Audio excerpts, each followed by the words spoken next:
शिक्षा जगत में जो ऑनलाइन टीचिंग का एक वो शुरू हुआ है, उसमें वो विद्यार्थी कैसे अपने आप को फिट पाएंगे। हमारे बच्चे भाई ऑनलाइन क्लास नहीं ले पा रहे हैं क्योंकि हमारे पास मोबाइल नहीं है। तो शिक्षा जगत में भी एक बहुत बड़ी चुनौती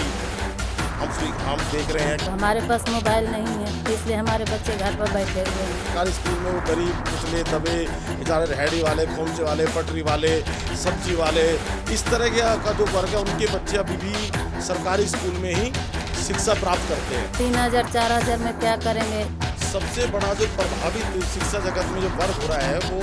जो आर्थिक रूप से संपन्न नहीं है, जो गरीब है, जिनको सिस्टम की जानकारी नहीं है। मोबाइल न होने के कारण मैं अपनी ऑनलाइन क्लासेस नहीं ले पा रही हूँ। पिछड़े वर्ग से आने वाले विद्यार्थी हैं वो इसमें बहुत सफ़र कर रहा है।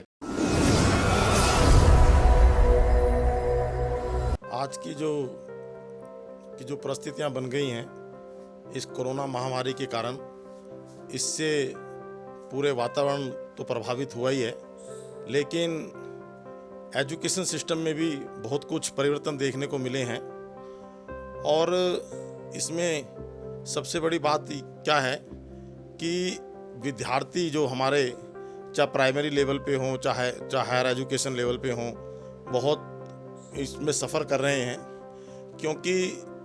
एक जो क्लासरूम टीचिंग होती थी वो उनको प्रॉपर नहीं मिल पा रही है,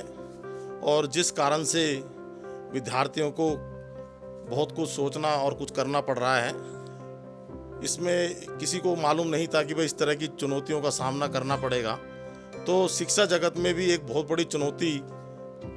हम देख रहे हैं कि आई है, और वो इस रूप में आई है कि जो क्लासरूम टीचिंग थी वो ऑनलाइन टीचिंग हो गई है। और ऑनलाइन टीचिंग में बहुत कुछ ऐसा है जो कि विद्यार्थी जिसको अभी सीख नहीं पा रहे हैं, जिसमें विद्यार्थी अभी फिट नहीं हो पा रहे हैं, क्योंकि हर तरह का विद्यार्थी है, और कोई गरीब है, कोई अमीर है। लेकिन अमीर जो संपन्न घर के विद्यार्थी हैं उनके पास तो संसाधन भी हैं और अलग अलग तरह के इसमें टेक्नोलॉजी में फिट होने के उनको एक प्रकार से तरीका भी आता है। लेकिन इसमें सबसे ज़्यादा जो सफ़र कर रहा है वो मध्यम वर्ग, या हम कहें आर्थिक रूप से जो पिछड़े वर्ग से आने वाले विद्यार्थी हैं, वो इसमें बहुत सफ़र कर रहा है, क्योंकि वो ऐसे घर से हैं जिनके पिताजी मजदूर हैं, गरीब हैं, कृषक हैं, ऐसे को लिए जहाँ पे परिवार ही ऐसे माहौल में चलाना मुश्किल हो रहा हो। और उस रूप से शिक्षा जगत में जो ऑनलाइन टीचिंग का एक वो शुरू हुआ है, उसमें वो विद्यार्थी कैसे अपने आप को फिट पाएंगे, क्योंकि उनके पास लैपटॉप नहीं है, उनके पास स्मार्टफोन नहीं है, जिनके पास अगर इस तरह की कुछ चीज़ें उपलब्ध भी हैं तो उनके पास डाटा डलवाने के लिए पैसे नहीं हैं। और इतनी लंबी क्लासें होती हैं, कोई डाटा डलवा भी लेता है तो वो डाटा उनका थोड़ी देर में ख़त्म हो जाता है। और एक जो शिक्षक और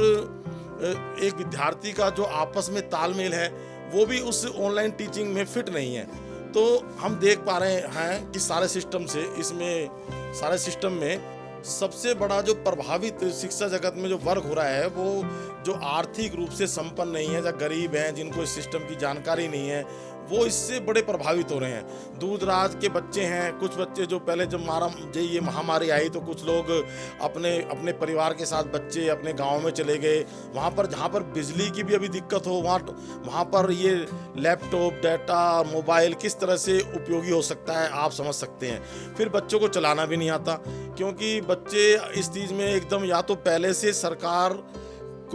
का भी इसमें कोई हम कहते हैं दोष नहीं है, क्योंकि सरकार उस रूप से तैयार इसलिए भी नहीं थी कि किसी को मालूम नहीं था कि भाई इस तरह की एक बहुत बड़ी चुनौती या इस तरह की कोई महामारी आने वाली है जो पूरी चीज़ों को एकदम ठहरा देगी या एकदम रोक देगी। लेकिन फिलहाल जो भी है उसके लिए हमें यही है कि पहले बच्चों को समझना पड़ेगा कि बच्चे किस रूप से किस तरह की टीचिंग में हमारे साथ फिट बैठते हैं, और वो सारे विद्यार्थियों के लिए। ये नहीं कि बच्चे एक विशेष वर्ग के विद्यार्थी से लाभान्वित हो जाएं, और जो मैक्सिमम सरकारी स्कूल में पढ़ने वाला बच्चा है, मैक्सिमम सरकारी स्कूल में वो गरीब कुचले दबे बेचारे रेहड़ी वाले, खोमचे वाले, पटरी वाले, सब्जी वाले, इस तरह का जो वर्ग है उनके बच्चे अभी भी सरकारी स्कूल में ही शिक्षा प्राप्त करते हैं। तो उनके लिए उनको ध्यान में रख करके हमें योजना बनानी पड़ेगी, कोई प्लानिंग करनी पड़ेगी, जिससे कि वो बच्चे भी लाभान्वित हों। और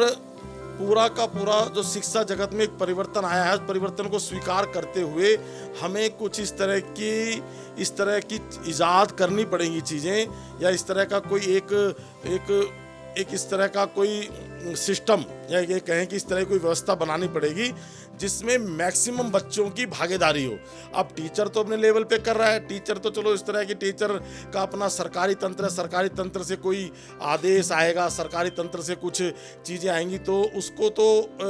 टीचर को मानना पड़ेगा, पर टीचर मान करके कुछ कर रहा है, लेकिन उसमें बराबर की भागीदारी विद्यार्थियों की भी होनी चाहिए। अगर विद्यार्थियों की भागीदारी इस रूप में नहीं है तो ये जो बच्चों जो हम आज ऑनलाइन टीचिंग लेकर के आए हैं उससे कोई बहुत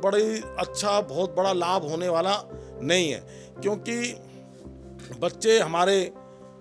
इसमें सफ़र करेंगे और बहुत ज़्यादा सफ़र करेंगे। इसलिए इसमें, और जो गरीब व्यक्ति है उसका बच्चा तो बेचारा इसमें कहीं आ ही नहीं पाएगा, क्योंकि उसके पास तो संसाधन ही नहीं है इस सारी तकनीकी शिक्षा जगत में अपने आप को फिट करने के लिए। उसके पास कोई भी इस तरह का संसाधन नहीं है, पैसा नहीं है, जिनको रोटी रोजी के पर्सन ही हल ना हो पा रहे हों, वो बैठ कर के डाटा पे कैसे पैसे खर्च देगा। इस तरह से हमें सोचना है, सरकार को भी सोचना है, टीचरों को भी, प्राध्यापक जगत को भी सोचना है, शिक्षा जगत को भी सोचना है कि सारा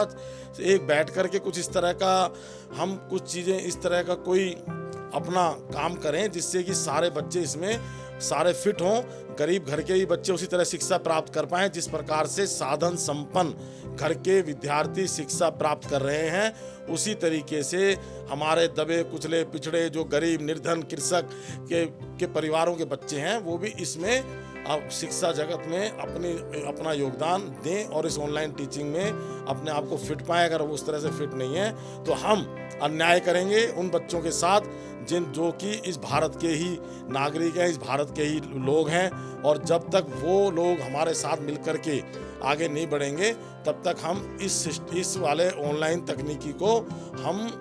फिट नहीं मान सकते। और एक क्लासरूम की अपनी एक मर्यादा होती है, एक अपना आदान प्रदान विद्यार्थियों से होता है, वो तो खैर उस ऑनलाइन टीचिंग में फिट हो ही नहीं पा रहा किसी तरीके से भी, क्योंकि बच्चे जो इसका यूज कर रहे हैं वो पता नहीं वो कैमरा कभी ऑन करते हैं, कभी वो कैमरा ऑफ करके निकल जाते हैं। ये तो एक प्रकार से ये मतलब उस तरह की चीज़ें आ गई हैं कि हम चीज़ें उनको दे रहे हैं, बच्चा ले या ना ले, क्योंकि बच्चा जो सामने होता है उसकी नज़र जो होती है, टीचर की जो नज़र होती है, और टीचर की नज़र अंतिम पंक्ति में बैठने वाले विद्यार्थी के पर भी होती है। तो लेकिन वो कितना अपने आप को कनेक्ट कर पाता है, वो क्लासरूम टीचिंग में तो कनेक्ट हो पाते हैं, लेकिन इसमें विद्यार्थी शिक्षक से भी कनेक्ट नहीं हो पा रहे हैं। लेकिन क्या करें, सब विवश हैं, व्यवस्था है। इस तरह का ऑनलाइन टीचिंग हमें चलानी पड़ेगी जब तक बच्चे हमारे, जब तक कि इस तरीके से अगर हम उनको ऐसा छोड़ देंगे तो बिल्कुल खाली बैठ जाएंगे। लेकिन बड़ा प्रश्न ये है कि इसमें भी उन बच्चों को शामिल करना उतना ही महत्वपूर्ण है जितना कि साधन संपन्न घर के लोग इस चीज़ से लाभान्वित हो रहे हैं, वो भी लाभान्वित होने चाहिए। हमारे गरीब मजदूर और कृषक और जो हमारे गरीब, जो हमारे उस तरह आर्थिक रूप से पिछड़े हुए लोग हैं, उनके बच्चे भी इसमें फिट बैठेंगे जब जाके ये चीज़ें ऑनलाइन टीचिंग का मामला सही लगेगा पूर्ण रूप से, जब इसको हम कह सकते हैं कि हाँ इसका उपयोग, जब इसका सही दिशा में उपयोग हो पा रहा है। बहुत बहुत धन्यवाद।